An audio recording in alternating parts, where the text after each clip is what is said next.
Yeah, excited to be back in here, especially coming off a win. It's always fun to come back in here after a great week for us. It was a really fun week for us in week 0 to get off to a really good start. It's been a wild kind of preseason with the weather, so we just really needed the reps to be able to go and play some football. So traveled down to Grey Collegiate, a neutral site game against Atlantic Collegiate.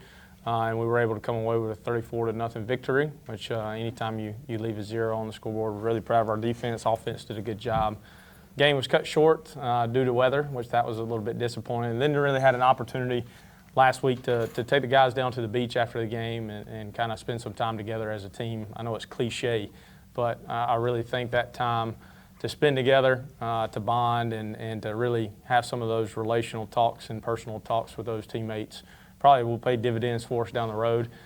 But with all that being said, it was a busy week and a long week, so excited to be back in a little bit more of a normal routine this week. We traveled to Southside Christian, just a really good challenge for us.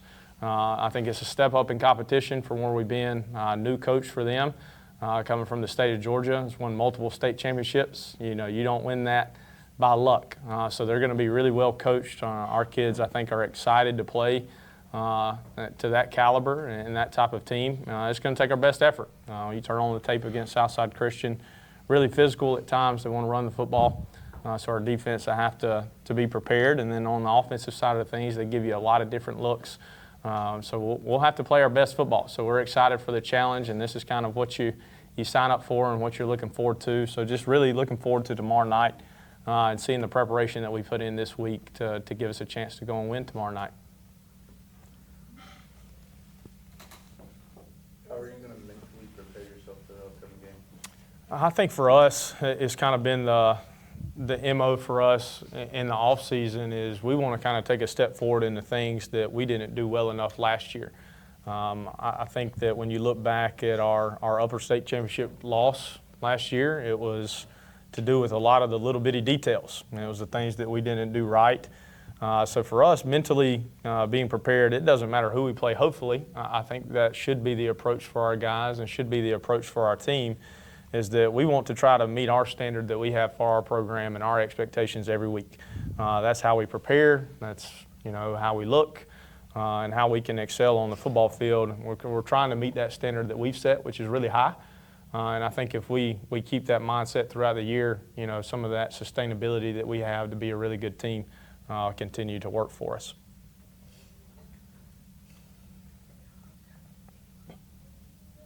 As a player, what tips from your last week game are you bringing into tomorrow's game? I think we have to be more nasty on defense. Our D-line, the nicest way possible, they got kind of bullied by a team that shouldn't have bullied us. But I think we need to just be a lot more nasty on defense.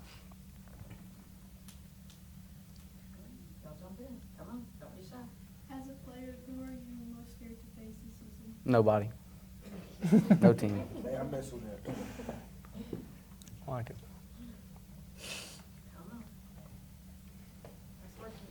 What's your mentality for pregame? Just get locked in, realize it's my senior year, and it's coming to an end soon. What made you get into football? People like Coach Ramsey, made it fun for me. Was going to quit my 10th grade year, but Coach Ramsey made me, he spoke life into me. So people like him and just the coaching staff. What are the biggest challenges you have to face with preparing? I think high school football is probably more complicated than people realize maybe from the outside looking in. The time that these guys put in every week. We ask them to be great students. We have grade checks this week. There's going to be a lot of people in the study hall tomorrow. There may be some that don't make the bus trip because of their grades.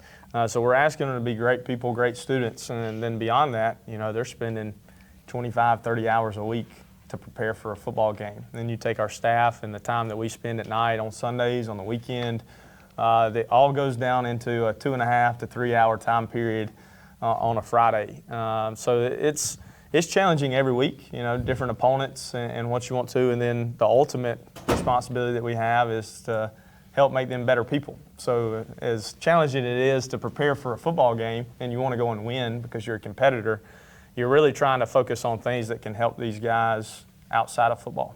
You know, who you are as a person, who you're going to be one day when you leave here, what type of student you're going to be when you get to college, what kind of leader you're going to be in your future families. So the challenges, I think, during this time are endless. I get a lot of questions this time about what does it feel like, what's going on, and it's just kind of that daily grind that you get in. You find a routine that you can get to, and you're just kind of hopeful to get to Friday nights. You know, those are the rewards that you pay. And, you know, and figuratively, we use this statement a lot, that they put in a lot of hard work. You know, that we're not in college, there's no NIL deals, but on Friday, that's the reward. You know, you get to go get paid for what you've put in. So we're just hunting those Fridays, and it's fun as a coach to go through those challenges and to see them succeed on Fridays, but also fun to see them succeed outside of the football field as well. For Coach, is there any team that will bring you the biggest challenge this year? Yeah, we talked about it a little bit last week. I think it's a benefit for us when we look at our future schedule this year. In our competition, especially in the 3A classification, it's going to be tough, and I think that's going to benefit us in the long run, especially when we get into region play. All of our region opponents that we play this year, I think their teams, just from my job as a coach to evaluate and to look at off-season work that they're putting in and having a relationship with their coaches and talking with them, I think they're going to be better. I think we're better. I think that, you know, when we go into that region slate, which will be 4 important games for us to see where we fall in that 3A bracket, we're going to have to play some really good football. And so I'm looking forward to that. You obviously want to win your region. Anytime you can compete for something, we want to win a championship. But the most important thing is the better that you finish in your region, typically it sets yourself up in a better position for the 3A playoff bracket. Home field advantage, maybe an easier matchup in a couple of the earlier rounds that allows you to be prepared and maybe make a deeper run. So they're all important games. And then you look at 3A classification, especially in the upper state. There's got a lot of great teams in the other regions that we're going to have to play. So we've got about one more month of our non-region contest where the games matter. Anytime that we step on the field, we want to win. I think that mentality is important. But in the big scheme of things, they don't. I mean, we could go 0-4 the next 4 weeks, and that doesn't eliminate our chance to win a state championship. So hopefully over the next 4 weeks we can get prepared for that tough region slate. And then because of the great competition that I think we're going to have, and I think it's going to prepare all of our teams that are in this region to be successful when we get into the playoffs. What made you decide to take the position as a head coach at MVP? Prayerful consideration. I think that I've always wanted this role. In some capacity, or at least thought I did. When I got into coaching, so much of the belief and the passion that I had for the position of coaching was because I had coaches that were meaningful to me, and a lot of them were head coaches. So I think if you look back to my days as a player, people and my coaches that coached me would probably, if they had to label me as one that was a competitor. So selfishly a little bit as a head coach, and always wanted to be a head coach, I love the feeling on Fridays of feeling like I have an impact on the outcome of a game. Now, whether people view that as selfish or not, I don't know, but it's fun for me, right? I want to go and compete. I still want that fire and passion that I want our players to play with. I want them to see that out of me. So just a way to stay around a game that I love and that's brought so much to me in my life. From life lessons, but from also the people that I've met and that I still talk to that are my mentors. Being a head coach allows you to create a program your way. And at the end of the day, the success of this program falls on shoulders, but if it's not where it needs to be, it's on mine as well. So being a head coach, I get the ability and the flexibility to create it the way that I want it to be. And what I think benefits the kids the most. But being a head coach has always been a dream of mine, and taking the opportunity here at MVP was one that you couldn't pass up. It was an opportunity to be around kids that wanted to be in a place that had high expectations, from their behavior to their grades to the success that they have on their field. And then because I had the ability with great administration that gave me some opportunities to bring people that I wanted to be with me, my staff, you're only as good as the people you surround yourself with. And I have a fantastic staff from our coordinators to every one of our assistants. So their leadership and the ability to bring them with me really made it an easy choice for me to be here. What's some tips for young athletes? Tip for young athletes? I think that, you know, sports can teach you how to handle adversity in your life. I think that's the biggest lesson that you learn. When you go and play a sport, it doesn't matter, football, basketball, baseball, the majority of your game is how you deal with adversity. There's not very many times where you're going to go on a court, on the field, and everything goes your way. And I think that's a great parallel for your life and what you go through.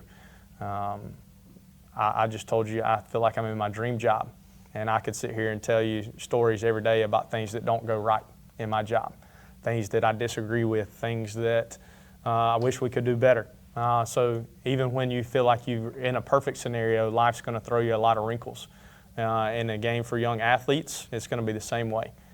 So I think in football, there's so many things that we can connect to their personal lives that allow me to be a better coach, because I can help them understand what they're going to go through, 10 years from now, 20 years from now. So advice, play sports. Play as many as you can. We're a school, obviously, with such small numbers. One thing that I wish we could improve is that, we need more people to play more sports. We need coaches to be on board to make them play more sports. I think we're in a generation now where sports-specific people, I just play basketball, I just play baseball, I just play football. I tell all of our football players they need to play something else. There's no time in your life. You're going to be busy enough working when you get older. If you don't play a winter sport, find something to do in the winter. If you don't play a spring sport, go play a sport. Being around new people, being around leadership, it's just so important. The sports that you play really molds you to who you're going to be one day. So play as many as you can, be around new people, go through the hard things, and be willing to accept those when they meet you. I have a question for Jet.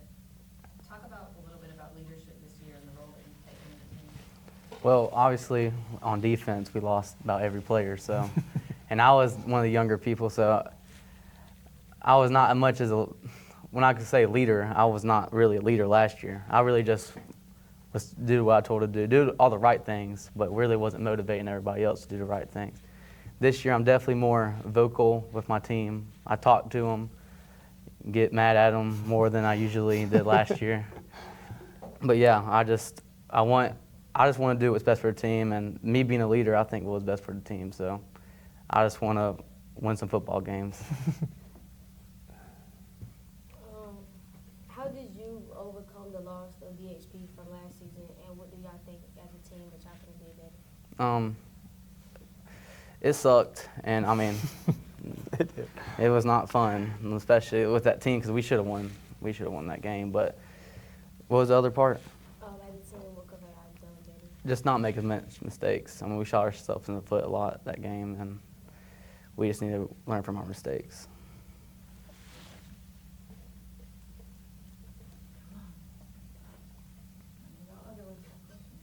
We've done this.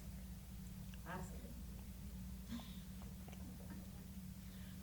What would you like for us to ask you? How about that?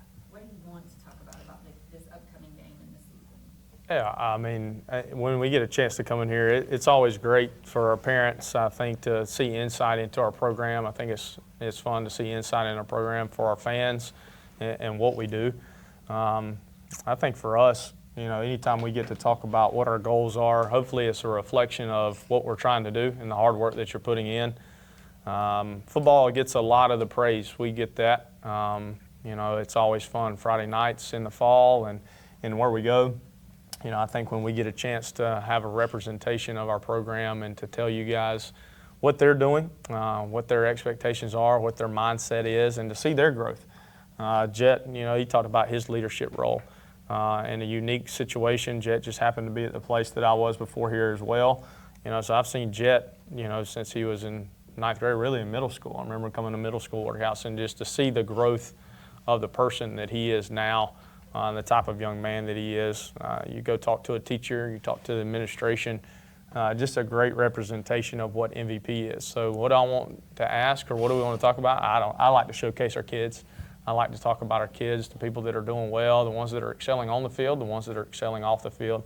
But just super proud of who they're becoming. We've taken a lot of steps forward from last year. It was really tough in a first-year school coaching a bunch of kids that you've known for 2 months, and now I've known them for 14 months. And you can just see every day they're really motivated to take those next steps forward in every capacity of their life. So just really proud of them, and I like showcasing who they are and what they mean to me. Jack, can you talk a little bit about like what fan involvement means for you? I think it's very motivating to especially to the players. Like big play happens, everybody erupts. Especially Grey Collegiate, we get tackle for loss and crickets, no one cheering. So it's a big deal too, and it motivates our team. It helps us win, in my opinion. How can fans support you guys this week? Yeah, I think travel. I mean, it is an away game, but it's one of our closer ones. You're talking about 30 minutes down the road. Probably some of our students probably live pretty close with it being in Greenville. So it's an opportunity. We had a great turnout last year at Southside Christian just because of the location. It's a great venue. Their stadium is set up well. Was a fun atmosphere for us last year. So yeah, show up and support to the game. When we talk about building a new school and school culture, it means student involvement. It means come in, make those memories in the stands, bring your family, bring you, be loud, and spend time with each other. Make it a night. We're going to eat before, we're going to eat afterwards. High school football and Friday nights, I think for all of us, there's some kind of memory of people that have gone and passed their days, don't get to get play anymore, that I still remember now, from playing there or going to games when I was younger. So come out and support us, and more importantly, support them and the work that they're putting in each and every day. So we're looking forward to it. We're really excited about this week. It's a close game, and then we get our first home game next week, which our home games are closer than Newberry this year. We'll be at North Greenville, again, a much closer location, just a beautiful stadium to play in. For a team in a school that doesn't have their own stadium, our home venue is going to be the nicest 3A stadium in the state. Nobody will have a better stadium than us. So it's our job now to make it an environment that is a true home field advantage. And that starts with parents and players and administration and teachers to get as many people as we possibly can to games. It makes a difference. I don't think kids probably or parents understand how much fan involvement plays a role on a Friday night. You put a 16, 17-year-old on the opposite side when he's, and it's loud, there's a reason why it's tough to handle those things. So hopefully it becomes a home field advantage for us. It was last year. Our fans were fantastic. We really felt like when we were traveling to Newberry and in the playoff run, it didn't feel any different to me, even though we were an hour down the road. So you carried us last year. We need you to carry us again this year. As a player and a coach, how do y'all deal with adversity from other schools? Just don't let it get in your head. Just let them say what they want to say and show them on a football field.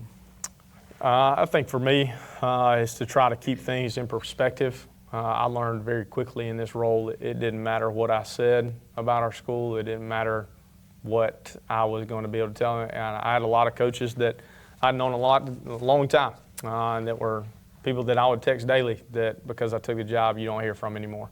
And that's disappointing, but you guys may not like this answer.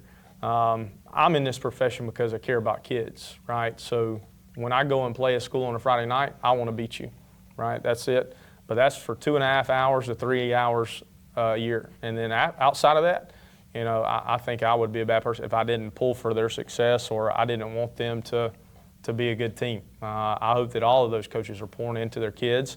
And when I get to play against them, yeah, we want to beat you. But I don't have anything against our area schools.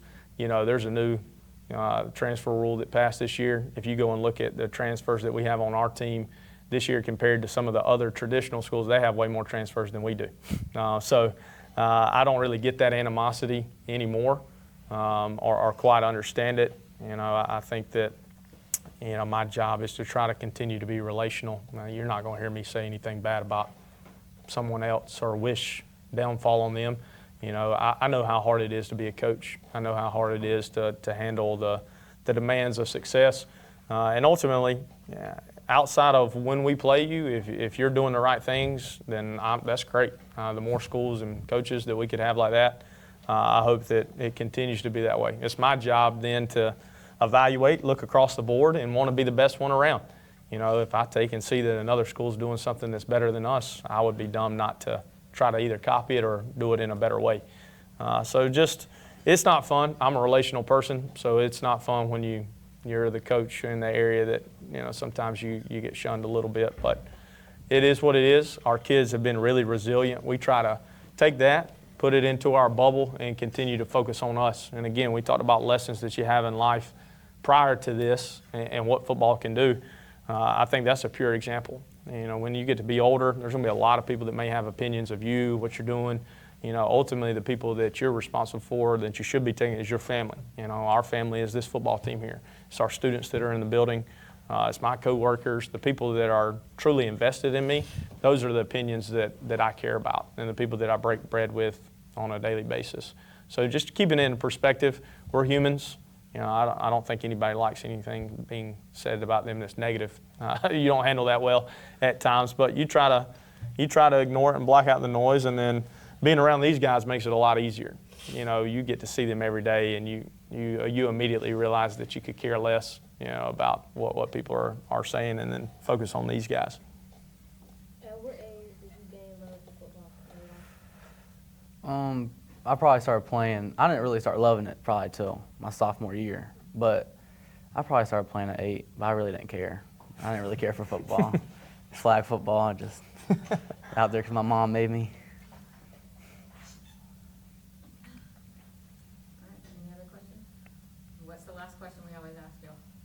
Remember? Is there anything else that you want to add that we haven't asked you? You got anything to add? I'll just, I end every week this way. It's my first time being with you guys. You did a great job. I appreciate your prep work. And I'm sure we'll be back in fourth block at some point. And I look forward to seeing your growth too. As a coach, I look forward to seeing their growth every day. And then next time we're in here to see the types of questions that you have in your prep work. But you're doing a good job. Thank you for leading them and what we get to do every week. And thank you for having us.